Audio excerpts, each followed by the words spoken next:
Hello students, स्वागत है आप सभी का एक बार फिर AKV मैथ्स क्लासेस में। मैं आकाश कुमार वर्मा आप सभी का बहुत बहुत स्वागत करता हूं।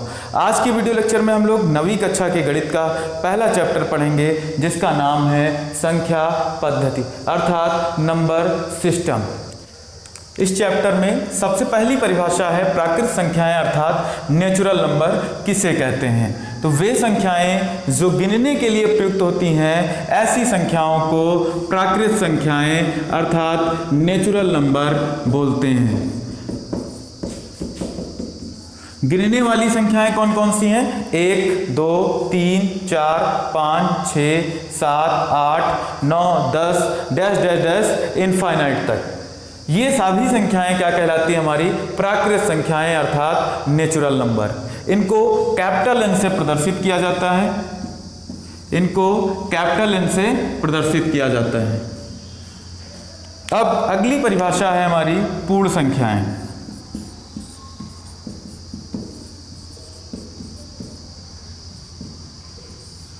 अर्थात होल नंबर।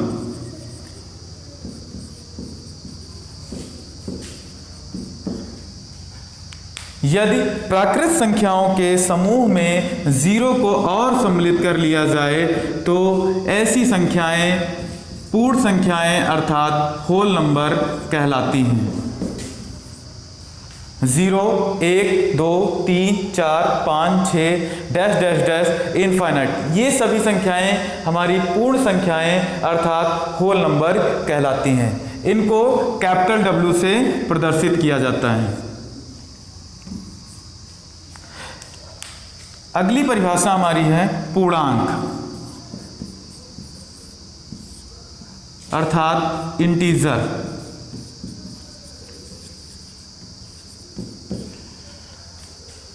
यदि पूर्ण संख्याओं के समूह में प्राकृत संख्याओं के ऋणात्मक मान को सम्मिलित कर लिया जाए तो ऐसी संख्याएं हमारी पूर्णांक अर्थात इंटीजर्स कहलाती हैं।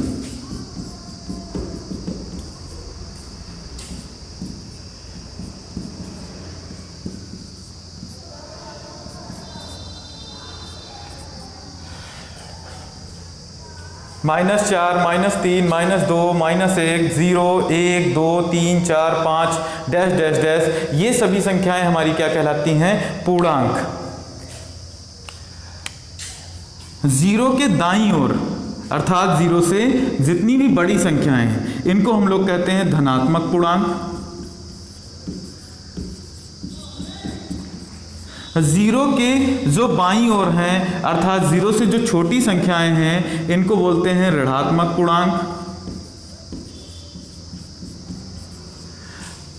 0 जो हमारा है वो ना तो धनात्मक है और ना ही ऋणात्मक है।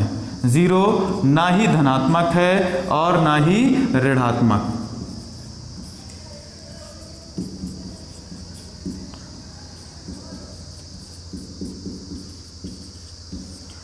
यहां से हम लोग ध्यान दें तो अगर देखें तो सभी प्राकृत संख्याएं पूर्ण संख्याएं हैं।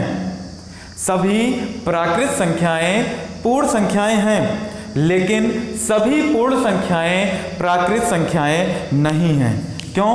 क्योंकि 0 जो है वो हमारा पूर्ण संख्या है लेकिन प्राकृत संख्या नहीं है, जबकि सभी प्राकृत संख्याएं 1, 2, 3, 4, 5, 6, 7, 8 ये सभी पूर्ण संख्याएं हैं। ठीक है, अब देखें आगे देखें ठीक इसी तरह सभी पूर्ण संख्याएं पूर्णांक हैं लेकिन सभी पूर्णांक पूर्ण संख्याएं नहीं हैं। क्यों?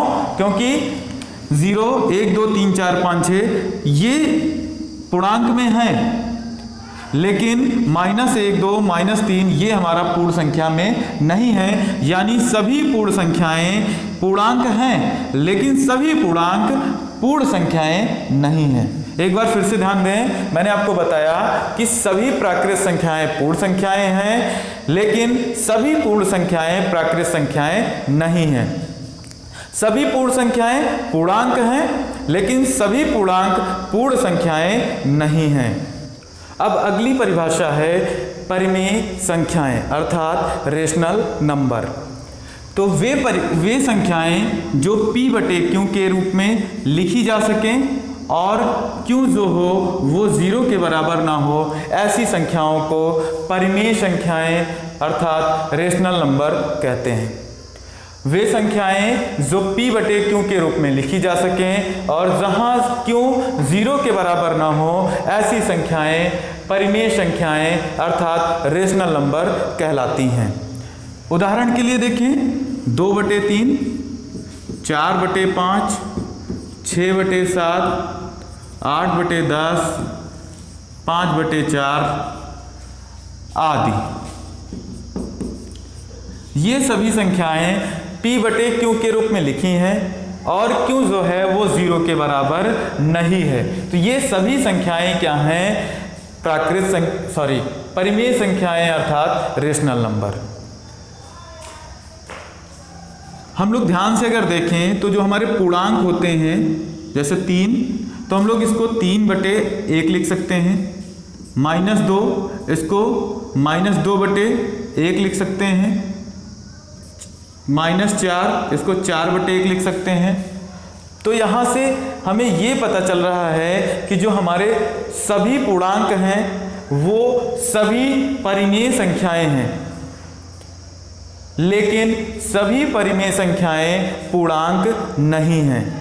मैंने आपको क्या बताया कि जो पूर्णांक हैं उनको हम लोग p बटे q के रूप में लिख सकते हैं। जैसे हमारा 3 था तो इसको 3 बटे 1 लिख सकते हैं, जहां जो इसका हर है q है वो 0 के बराबर नहीं है। तो ये हमारा पूर्णांक क्या है? परिमेय संख्या है। ठीक है, लेकिन सभी परिमेय संख्याएं कुछ परिमेय संख्याएं तो पूर्णांक होती हैं, लेकिन सभी परिमेय संख्याएं पूर्णांक नहीं होती हैं। क्यों? जैसे हम लोग देखें 2 बटे 3, तो ये हमारा पूर्णांक नहीं है। पूर्णांक ये हमारा 3 जो है ये पूर्णांक है, -2 ये पूर्णांक है, -4 ये पूर्णांक है, लेकिन ये हमारा पूर्णांक नहीं है। पूर्णांक के लिए हमें हर एक होना चाहिए। यहाँ पे हर क्या है? 3 है, 5 है, 7 है, 10 है। तो यानी यहाँ से ये निष्कर्ष निकलता है कि सभी पूर्णांक परिमेय संख्याएं होते हैं, लेकिन सभी परिमेय संख्याएं पूर्णांक नहीं होती हैं। अब आगे उदाहरण नंबर 1 कहा गया है, नीचे दिए गए कथन सत्य हैं या असत्य, कारण सहित अपने उत्तर दीजिए। प्रत्येक पूर्ण संख्या एक प्राकृत संख्या होती है। दूसरा, प्रत्येक पूर्णांक एक परिमेय संख्या होती है। तीसरा, प्रत्येक परिमेय संख्या एक पूर्णांक होती है। तो मैंने आपको अभी बताया कि प्रत्येक पूर्ण संख्या एक प्राकृत संख्या नहीं होती है। प्रत्येक प्राकृत संख्याएं तो पूर्ण संख्याएं होती हैं, लेकिन सभी पूर्ण संख्याएं प्राकृत संख्याएं नहीं होती हैं। अर्थात पहले पार्ट का उत्तर क्या हो जाएगा? असत्य। क्यों? क्योंकि सभी पूर्ण संख्याएं प्राकृत संख्याएं नहीं होती हैं।